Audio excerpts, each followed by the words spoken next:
Hello welcome back to my channel നെയ്സ്ലി ഷിയാസ്. അടിപൊളി ടേസ്റ്റിൽ ഒരു ചിക്കൻ റോസ്റ്റ് ഉണ്ടാക്കിയാലോ. കടായിലേക്ക് വെളിച്ചെണ്ണ ഒഴിച്ചു കൊടുക്കാം ചിക്കൻ ഫ്രൈ ചെയ്യാൻ വേണ്ടിയിട്ട്. ചിക്കൻ ഞാൻ മാരിനേറ്റ് ചെയ്ത് വെച്ചിട്ടുണ്ട്. മുളക് പൊടി, മഞ്ഞൾപ്പൊടി, ചിക്കൻ മസാല, ആവശ്യത്തിന് ഉപ്പും കൂടി ചേർത്ത് അരമണിക്കൂർ മുമ്പ് മാരിനേറ്റ് ചെയ്ത് വെച്ചതാണ്. ഫ്രൈ ചെയ്യുമ്പോൾ ഒരുപാട് എണ്ണ ഒഴിക്കേണ്ട ആവശ്യമില്ല, കാരണം നമ്മൾ ഈ എണ്ണയിൽ തന്നെയാണ് ഇനി സവോളയും വഴറ്റിയെടുക്കുന്നത്. ചിക്കൻ നമുക്ക് 2 ബാച്ചായിട്ടൊന്ന് ഫ്രൈ ചെയ്തെടുക്കാം. ഞാനിപ്പോൾ 1 കിലോയിലും കുറവ് ചിക്കനാണ് എടുത്തിരിക്കുന്നത്.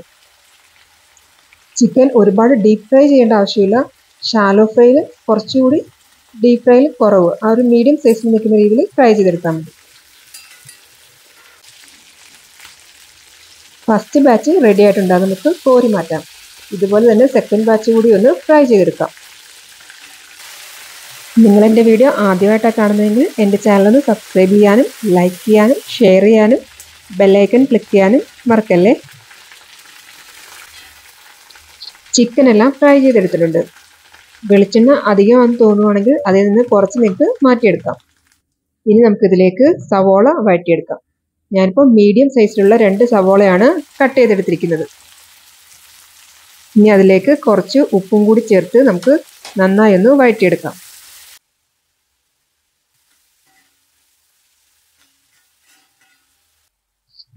ഇനി അതിലേക്ക് 2 ടേബിൾ സ്പൂൺ ഇഞ്ചി വെളുത്തുള്ളി പേസ്റ്റ് ചേർത്ത് കൊടുക്കാം.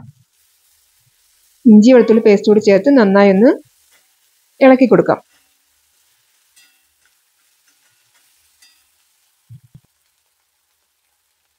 അതിൻ്റെ പച്ചമണം മറക്കുമ്പോൾ നമുക്കിനി അതിലേക്ക് ഒരു പച്ചമുളകും കറിവേപ്പിലയും കൂടി ചേർത്ത് കൊടുക്കാം. ഞാനിപ്പോൾ ഒരു പച്ചമുളക് എടുത്തിട്ടുള്ളൂ. റോസ്റ്റിനൊക്കെ നമുക്ക് പച്ചമുളകിൻ്റെ എരിവിനേക്കാൾ കുരുമുളകിൻ്റെ ഫ്ലേവർ വരുന്നതായിരിക്കും കുറച്ചുകൂടി ടേസ്റ്റ്. ഇനി അതിലേക്ക് ഒരു തക്കാളി കൂടി കട്ട് ചെയ്ത് ഞാൻ ചേർത്ത് കൊടുക്കുന്നുണ്ട്. മീഡിയം സൈസിലുള്ള ഒരു തക്കാളിയാണ് എടുത്തിരിക്കുന്നത്. ഇനി എല്ലാം കൂടി ഒന്ന് വഴറ്റി ആ തക്കാളിയൊക്കെ നന്നായി ഒന്ന് ഉടഞ്ഞു വരണം. ഇനി അതിലേക്ക് ഞാൻ മീഡിയം സൈസിലുള്ള ഒരു ഉരുളക്കിഴങ്ങ്, നമ്മുടെ ഫ്രഞ്ച് ഫ്രൈസിനൊക്കെ കട്ട് ചെയ്യുന്ന പോലെ നീളത്തിൽ കട്ട് ചെയ്ത് അതും കൂടി ചേർത്ത് കൊടുക്കുന്നുണ്ട്. പൊട്ടറ്റോ വേവിക്കാനായി നമുക്ക് എക്സ്ട്രാ വെള്ളമൊന്നും ഒഴിക്കേണ്ട ആവശ്യമില്ല. ചിക്കൻ വഴന്നു വരുന്ന സമയം കൊണ്ട് തന്നെ ആ പൊട്ടറ്റോയും അതിനൊപ്പം തന്നെ വെന്തോളും. ഇനി പൊടികൾ ചേർത്ത് കൊടുക്കാം. പൊടികളായി ഞാൻ മഞ്ഞൾപ്പൊടിയും ഗരം മസാലയും മാത്രമേ ചേർക്കുന്നുള്ളൂ. 1/2 ടീസ്പൂൺ മഞ്ഞൾപ്പൊടിയും 1 ടീസ്പൂൺ ഗരം മസാലയും ചേർത്ത് കൊടുക്കുന്നുണ്ട്. ചിക്കൻ ഫ്രൈ ചെയ്യുന്ന ടൈമിൽ നമ്മൾ മുളക് പൊടിയും ചിക്കൻ മസാലയും ഒക്കെ ചേർത്ത് കൊടുത്തിട്ടുള്ളതാണ്. ഇനി അതിലേക്ക് എക്സ്ട്രാ പൊടികളൊന്നും ചേർക്കേണ്ട ആവശ്യമില്ല. ഇങ്ങനെ പൊടികൾ കുറച്ച് വെച്ചിട്ട് റോസ്റ്റ് ഉണ്ടാക്കുമ്പോഴാണ് നല്ല ടേസ്റ്റ് ഉണ്ടാവുക.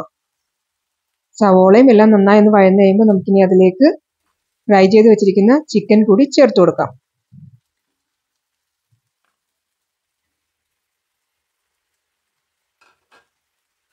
ഇനി എല്ലാം കൂടി നന്നായി ഒന്ന് മിക്സ് ചെയ്ത് കൊടുക്കാം. ലോ ഫ്ലെയിമിൽ വെച്ചിട്ട് പൊട്ടറ്റോയും ചിക്കനും നന്നായി വെന്ത് വരുന്നത് വരെ നമുക്ക് വേവിച്ചെടുക്കാം.